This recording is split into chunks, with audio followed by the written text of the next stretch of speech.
آیت نمبر 23 وراودته التی ہوا فی بیتها عن نفسه۔ اس آیت کا ایک ایک لفظ بہت اہم ہے، اس کے پیچھے ایک نفسیات بھی ہے، اصلاح بھی ہے اور بے شمار نکات بھی ہیں۔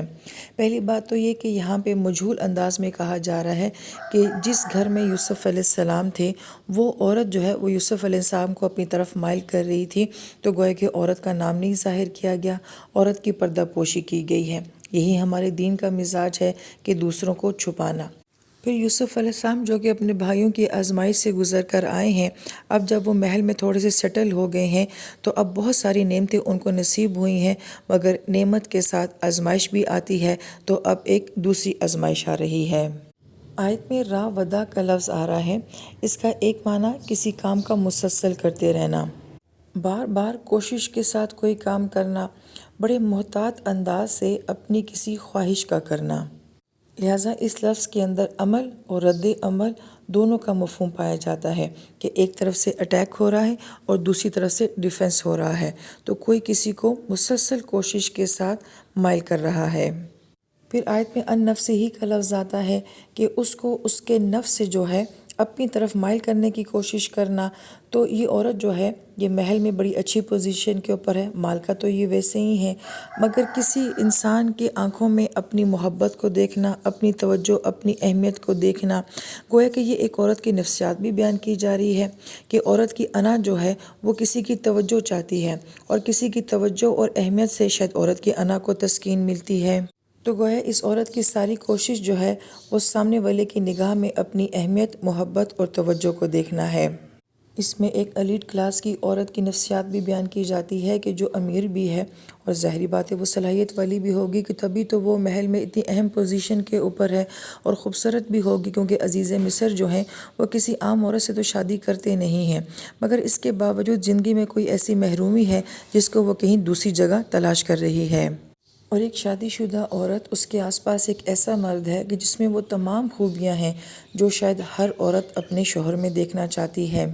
لہٰذا یہاں تک آیت کا ترجمہ یہ بنتا ہے کہ اور جس عورت کے گھر میں یوسف علیہ السلام رہتے تھے، اس نے ان کو ورگلانے کی کوشش کی، اور نوبت یہاں تک پہنچ گئی کہ وغلقت الابواب، اور سارے دروازوں کو بند کر دیا۔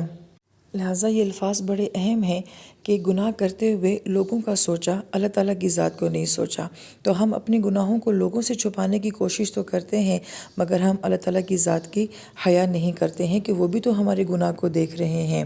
تو کوئی غلط کام کرنے والا، گناہ کرنے والا کیا سوچ رکھتا ہے، یہ ان الفاظ سے ہمیں سمجھ آ رہا ہے۔ وقالت حیت لک، اور پھر وہ کہنے لگی آ بھی جاؤ۔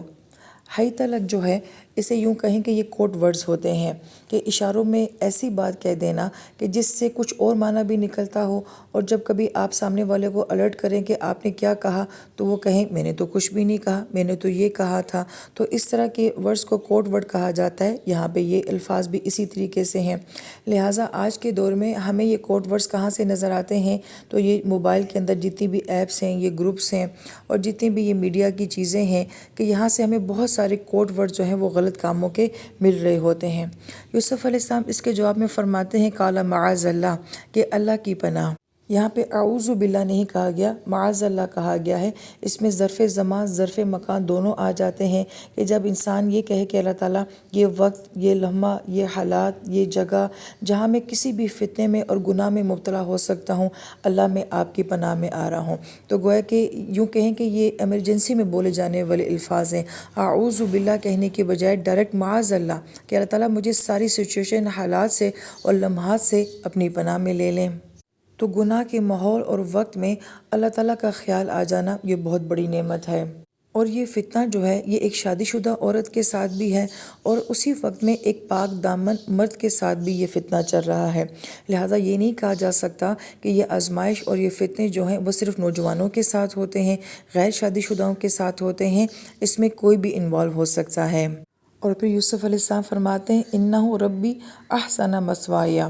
اور وہ میرا آقا ہے، اس نے مجھے اچھی طرح رکھا ہے۔ اب یہاں پہ وہ کس کو جو ہے وہ ربی کہہ رہے ہیں، کیونکہ یہ لفظ جو ہوتا ہے وہ تربیت کرنے والے کے لیے، جو دنیا میں آپ کو سپورٹ کرتا ہے اس کے لیے بھی بولا جاتا ہے۔ تو گویا کہ عزیز مصر کے بارے میں بھی کہا جا سکتا ہے کہ میں احسان فراموش انسان نہیں ہوں، کہ وہ میرا مالک ہے، اس نے مجھے اپنے محل میں ٹھکانہ دیا ہے، تو میں اس کے ساتھ بے وفائی اور غداری نہیں کر سکتا۔ اور سیم ٹائم یہ لفظ جو ہے اللہ تعالیٰ کی ذات کے لیے بھی بولا جا سکتا ہے کہ میرے حالات کس نے بدلے ہیں، میرے اللہ نے بدلے ہیں، تو میں اپنے اللہ کی نافرمانی نہیں کر سکتا۔ دونوں طرح کے معنی یہاں پائے جاتے ہیں۔